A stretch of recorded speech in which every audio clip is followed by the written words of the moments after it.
Hello friends, എല്ലാവർക്കും ബീനാസ് കിച്ചണിലേക്ക് സ്വാഗതം.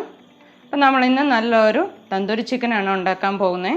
അതിന് വേണ്ടി ഒരു 3 ലെഗ് പീസ്, ഇത് നമ്മൾ വലിയ പീസായിട്ട് എടുക്കണം. തന്തൂരി ചിക്കൻ ഉണ്ടാക്കാൻ പോകുമ്പോൾ ചെറിയ പീസാണെങ്കിൽ നമുക്ക് അത് മുരിഞ്ഞ് വരുമ്പോഴത്തേനും തീരെ ചെറിയ പീസായി പോവും.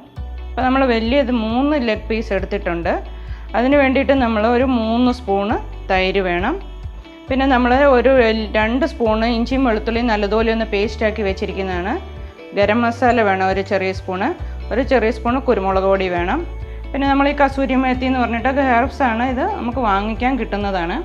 അപ്പോൾ ഒരു നാരങ്ങയുടെ നീര് വേണം. പിന്നെ നമുക്ക് 1 സ്പൂണ് മുളക് പൊടിയും 1 സ്പൂണ് മല്ലിപ്പൊടിയും വേണം.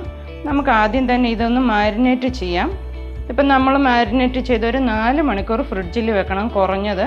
കൂടുതൽ സമയം വെക്കാനുണ്ടെങ്കിൽ ഒരു 6 മണിക്കൂറെങ്കിലും വെക്കുവാണെങ്കിൽ നല്ലതാണ്. അല്ലെങ്കിൽ നമുക്കൊരു 4 മണിക്കൂറെങ്കിലും വെക്കേണ്ടി വരും. അപ്പോൾ നമുക്ക് ആദ്യം ഇതൊന്ന് മാരിനേറ്റ് ചെയ്യാം. നമുക്ക് ഈ തന്തൂരി ചിക്കൻ്റെ മസാലയൊക്കെ ഒന്ന് റെഡിയാക്കി എടുക്കാം.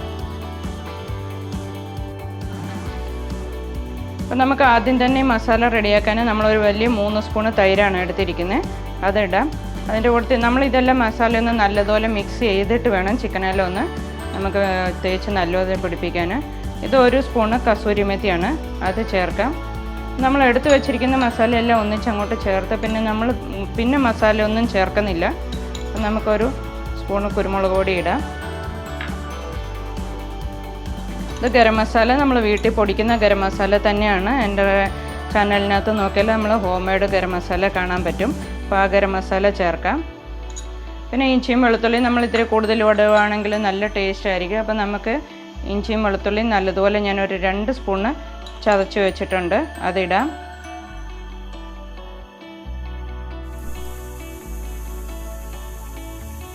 അപ്പോൾ ആവശ്യത്തിനുള്ള ഉപ്പും കൂടിയും ചേർത്ത് കൊടുക്കാം. അപ്പോൾ നമ്മൾ 1 സ്പൂൺ കാശ്മീരി മുളക് പൊടിയാണ് ഇത് ചേർക്കുന്നുണ്ട്. അപ്പോൾ കുരുമുളക് പൊടിയൊക്കെ ഇട്ടിരിക്കുന്നത് കൊണ്ട് നമ്മൾ 3 ലെഗ് പീസല്ലേ എടുത്തിരിക്കുന്നത്, അത് മതിയാകും. പിന്നെ 1 സ്പൂണ് മല്ലിപ്പൊടിയും കൂടി നമുക്ക് ചേർക്കാം. നല്ലപോലെ നിറച്ച് 1 സ്പൂണ് മല്ലിപ്പൊടിയും കൂടി ഞാൻ ചേർക്കുന്നുണ്ട്. ഇതിൻ്റെ കൂടുതൽ നമുക്ക് ഒരു നാരങ്ങയുടെ നീര് നമ്മളൊന്ന് പിഴിഞ്ഞ് ചേർക്കാം. നല്ലപോലെ പുളി വേണം, എങ്കിൽ നമ്മുടെ തന്തൂരി ചിക്കൻ നല്ലപോലെ ടേസ്റ്റ് കിട്ടുള്ളൂ. നമുക്ക് ഒരു നാരങ്ങയുടെ നീര് ചേർക്കാം. ഇതെല്ലാം കൂടി നല്ലപോലെ നമുക്ക് മിക്സ് ചെയ്തെടുക്കാം. മസാലയൊക്കെ നല്ല കറക്റ്റ് ആണെങ്കിൽ നമുക്ക് ടേസ്റ്റ് കിട്ടത്തുള്ളൂ. ചിക്കൻ നല്ലതുപോലെ മാരിനേറ്റ് ചെയ്ത് വരുമ്പോൾ നമ്മൾ കൈ കൊണ്ട് തന്നെ ലെഗ് പീസെല്ലാം നല്ലപോലെ വരഞ്ഞ് വെച്ചിരിക്കുകയാണ്. അതിനകത്തൊക്കെ മസാല ഒന്ന് കയറാൻ വേണ്ടിയിട്ട് നമുക്കിത് നല്ലപോലെ മിക്സ് ചെയ്തെടുക്കാം. അപ്പം മസാലയൊക്കെ നല്ലതുപോലെ മിക്സ് ചെയ്തിട്ടുണ്ട് ഞാൻ. അപ്പം നമുക്ക് ഇതിനകത്തോട്ട് ചിക്കൻ്റെ പീസ് നമ്മൾ കൈ കൊണ്ട് തന്നെ നല്ലതുപോലെ ഒന്ന് മസാല തേച്ച് പിടിപ്പിക്കണം. എന്നാലേ ഇങ്ങനെ അപ്പോൾ നമ്മളിതുകൊണ്ട് നല്ലപോലെ ചെറിയതായിട്ടൊന്ന് വരഞ്ഞു എടുത്തിട്ടുണ്ട്, എങ്കിലേ മസാലയൊക്കെ അകത്തോട്ട് ആകത്തുള്ളൂ. അതുകൊണ്ട് നമ്മൾ നല്ലതുപോലെ ഒന്ന് തേച്ച് പിടിപ്പിക്കാം. പിന്നെ നമ്മൾ ഒരു ലിഡ് വെച്ചിട്ട് ഇതൊരു 4 മണിക്കൂർ ഒന്ന് ഫ്രിഡ്ജിൽ വെക്കാം. നമുക്കിതൊന്ന് നല്ലപോലെ മിക്സ് ചെയ്തെടുക്കാം. അപ്പോൾ നമ്മുടെ ചിക്കൻ്റെ പീസിലൊക്കെ നല്ലതുപോലെ മസാല തേച്ച് വെച്ചിട്ടുണ്ട്. അപ്പോൾ നമുക്കിനി ഇതൊന്ന് ഒരു കവർ ചെയ്തിട്ട് ഒരു 4 മണിക്കൂർ ഫ്രിഡ്ജിലൊന്ന് വെക്കാം. നമുക്കിത് കവർ ചെയ്ത് ഫ്രിഡ്ജിൽ വെക്കാം. അപ്പം നമ്മുടെ ചിക്കൻ ഒരു 4 മണിക്കൂർ ഫ്രിഡ്ജിൽ വെച്ചിട്ട് നമ്മൾ എടുത്തതാണ്. ഞാനൊരു നോൺ സ്റ്റിക്കിൻ്റെ ഒരു പാന് ഒരു 2 വലിയ സ്പൂൺ എണ്ണ ഒഴിച്ചിട്ട് ഒന്ന് ചൂടാവാൻ വെച്ചിട്ടുണ്ട്. അപ്പോൾ എണ്ണ നല്ലതുപോലെ ചൂടായിട്ടുണ്ട്. നമുക്കിതൊന്ന് സ്ലോ ഫ്ലെയിമിൽ വെച്ചിട്ട് നമ്മുടെ ചിക്കൻ്റെ ലെഗ് പീസല്ലേ, വലിയ പീസ്, അത് കാരണം നമുക്ക് ഒരു 2 സൈഡ് മറിച്ചിട്ട് നല്ലതുപോലെ ഒരു 10 മിനിറ്റ് സ്ലോയിൽ വെച്ചിട്ട് വേണം എടുക്കാൻ. ഒരു ലിഡ് വെച്ച് മൂടിയും കൂടിയും വെക്കാം. അപ്പം നമുക്ക് നല്ലതുപോലെ ഒന്ന് അകമൊക്കെ നല്ലപോലെ വെന്ത് കിട്ടും. ഇപ്പോൾ ഗ്രില്ലുള്ളവരാണെങ്കിലും മൈക്രോവേവ് ഉള്ളവരൊക്കെ ആണെങ്കിൽ അകത്തേലാണെങ്കിലും വെക്കാം. നമ്മളിപ്പോൾ ഇത് ഗ്യാസിലാണ് ചെയ്ത് കാണിക്കുന്നത്. ഇപ്പോൾ എല്ലാവർക്കും മൈക്രോവേവ് ഇല്ലാത്തവർക്കാണെങ്കിലും ഇതൊന്ന് ഉണ്ടാക്കാൻ പറ്റും. നമുക്കൊരു ലിഡ് വെച്ചൊന്ന് മൂടിയും കൂടിയും വെക്കാം.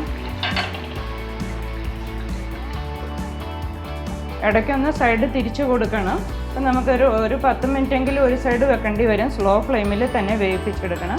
നമുക്കിത് വേവാൻ വെക്കാം. നമുക്ക് ചിക്കൻ ഒരു സൈഡ് റെഡി ആയിട്ടുണ്ട്. ഒന്ന് തുറന്ന് നോക്കാം. സ്ലോ ഫ്ലെയിമിലാണ് നമ്മൾ വെച്ചിരുന്നത്. ഇപ്പോൾ ഒരു 10 മിനിറ്റ് ഒരു സൈഡ് ആയിട്ടുണ്ടായിരുന്നു. അപ്പോൾ നമുക്കൊന്ന് ഈ സൈഡൊന്ന് മറിച്ച് നോക്കാം. രണ്ട് സൈഡും നല്ലതുപോലെ ഒന്ന് മറിച്ച് ഈ സൈഡ് ഒരു 10 മിനിറ്റ് നമുക്ക് സ്ലോ ഫ്ലെയിമിൽ വെക്കാം.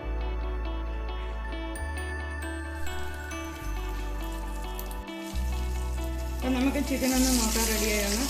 രണ്ട് സൈഡ് നല്ല കറക്റ്റ് ആയിട്ടുണ്ട്. അപ്പം നമുക്ക് നല്ലൊരു സെർവിങ് പ്ലേറ്റിലോട്ട് എടുക്കാം.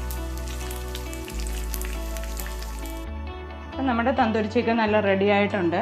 ഓവൻ ഇല്ലെങ്കിലും നമുക്കിങ്ങനെ കടയിൽ തന്നെ നമുക്ക് വീട്ടിൽ ഉണ്ടാക്കി എടുക്കാൻ പറ്റും. അപ്പോൾ നമ്മുടെ തന്തൂരി ചിക്കൻ്റെ മസാലയാണ് മെയിനായിട്ട് നമ്മൾ നോക്കേണ്ടത്. അപ്പം വളരെ ടേസ്റ്റിയാണിത്. അപ്പം നമുക്ക് നല്ലൊരു വീഡിയോ ആയിട്ട് പിന്നെ ഞാൻ വരാം.